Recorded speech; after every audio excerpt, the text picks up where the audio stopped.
Well, first of all, Nicky, welcome home. Yeah, thank you. It's nice to be here. Every 4 years, Commonwealth Games come around. Do you think it's then that your record will be broken? I do, actually. I know that the Canadians have a good jumper. That usually he's jumped 240 at some point.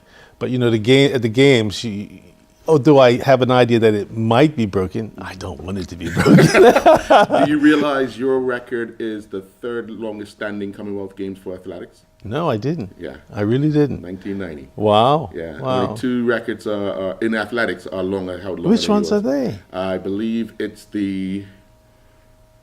one's a throwing one. Right. And I was looking at it earlier. So one was 74 and the other one was 88. 74 and 78.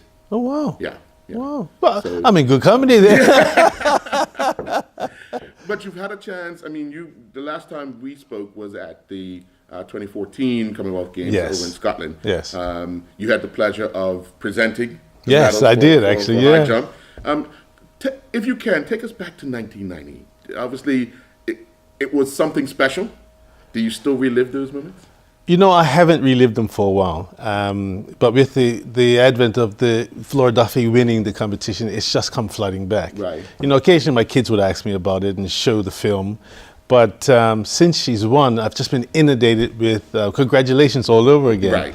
And I would say, yeah, it was like yesterday. Yeah. You know, Jerry Swan and I, we trained. I mean, we got it right. And I knew that I was going to win. Now that sounds a little cocky, right. And I never prided myself on being that way, but because of the training we were doing, the preparation that we had put in, I felt that this was my time. So I can remember being with the other high jumpers and saying, you know, you guys can settle for second and third. Number one's already wrapped up. Well, we had a good rapport. They would say the same thing as well, and we were laughing. And then I can remember during the practices, you know, just a couple of practices before the final, it was just unbelievable. You know, I had that feeling. Right. Jerry had that look on his face, you know. When Jerry gets that look on his face, you know that he thinks you're ready. Right, right. And I felt ready. So the day of the competition, as we were walking out onto the apron, in the procession of all the athletes, Troy Douglas is up in the stands, and he stands up and he shouts, "That's the next Commonwealth champion right there." This is before it even started. Right, right. And then he starts clapping, and everyone's looking at him like, who the heck is that, you know? But that was just how we felt because we supported each other. Right. And that just spurred me on. So, you know, going out there and competing and eventually winning was the best time I've ever had, you know? Now, fast forward to a few weeks ago, Flora Duffy winning the gold medal at Commonwealth in the triathlon. Yeah. What's some of the memories that you will take from her winning that you actually got from when you were winning? Was it walking out to get that medal? Yeah, I think it's when it hits you. It doesn't hit you when you're getting the medal. It didn't hit me when I got the medal. It hit me more so when I got home or when I started to make the calls to home.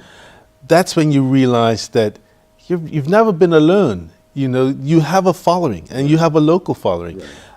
And the way that I was embraced, the way the win was embraced, and I could only get that from speaking to my mom and my cousins and my brother, and saying how the island was going crazy. And then when I came home, and you're feeling it as well, you know, that's what you take from it.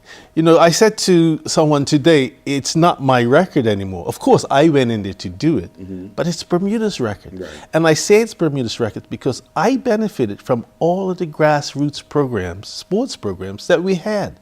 Football, cricket, rugby, you know, the Harold Derlins, the Clyde Longs, the Jerry Swans, the coaches that gave up their free time, the athletes I competed against as a child, because guess what?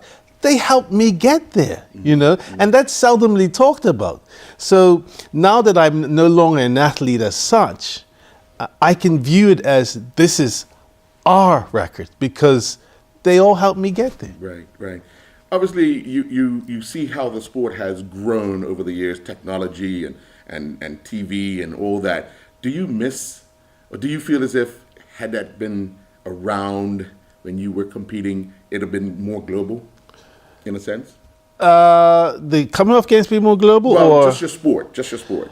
no? I think the sport has taken off. It's always been global in terms of. I mean, what's happened is more finances coming in. Right.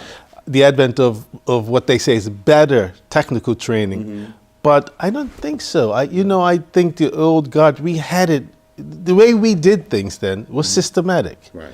We didn't have the knowledge of the nutritional aspects of it. Yeah.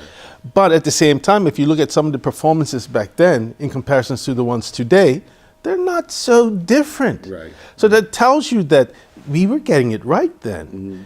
So yes, you want to embrace the new technologies. Yes, you want to embrace anything new that's going to give you that little bit of an edge. Right.